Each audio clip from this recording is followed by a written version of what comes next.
Tuli ku video shoot. Yes, it's an all-stars project. Yes, mulimba artists abenjawulo bangi and it's really a pleasure okubeera omu kwabo ba artists kubanga bonna bayimbi b'amaanyi. Lulimba luli about peace, lu preachinga mirembe.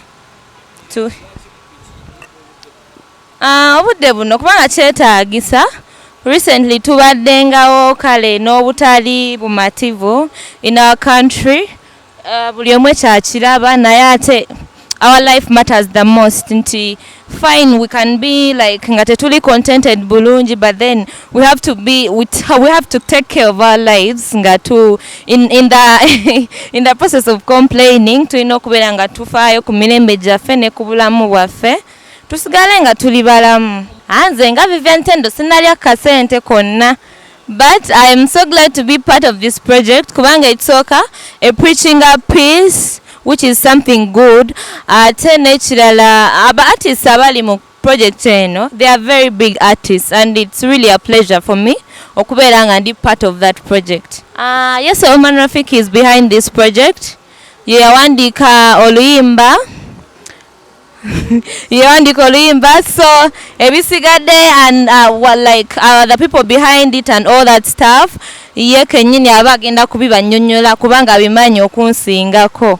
Kale project sinti nalidde akasente obaki ngane mumanyi omuwandiisi w'ennyimba natuukirirwa Accord ne UNFPA okolayo oluyimba olugatta abavubuka. It's a peace song.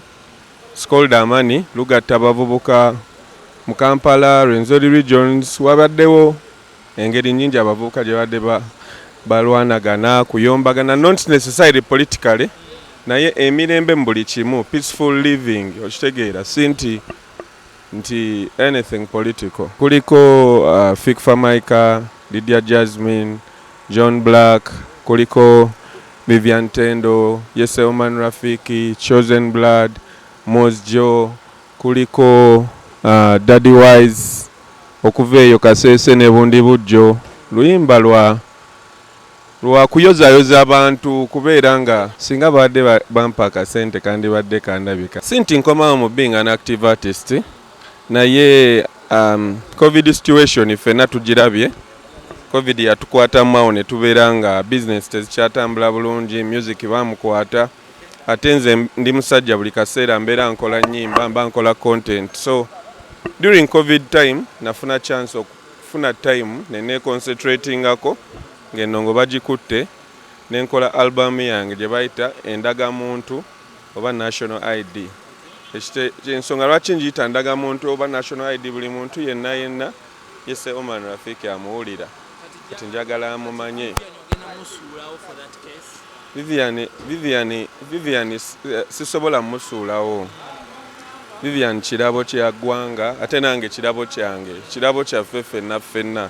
So tosobola kukwata kintu kirungi n'okisuulawo ng'ate mutandise okubeera nga omukisa gutandise okuba omulungi ennyo, okitegeera.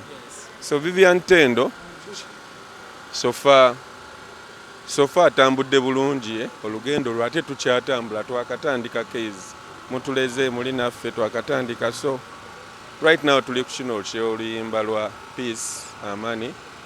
Twagala okwebaza UNFPA ne Accord okubeera nga batuwa omukisa guno okuyingira mu bavubuka n'okuyingira mu ffe mu talent ng'ezaffe okubeera nga we can deliver something that can educate the whole nation and the world.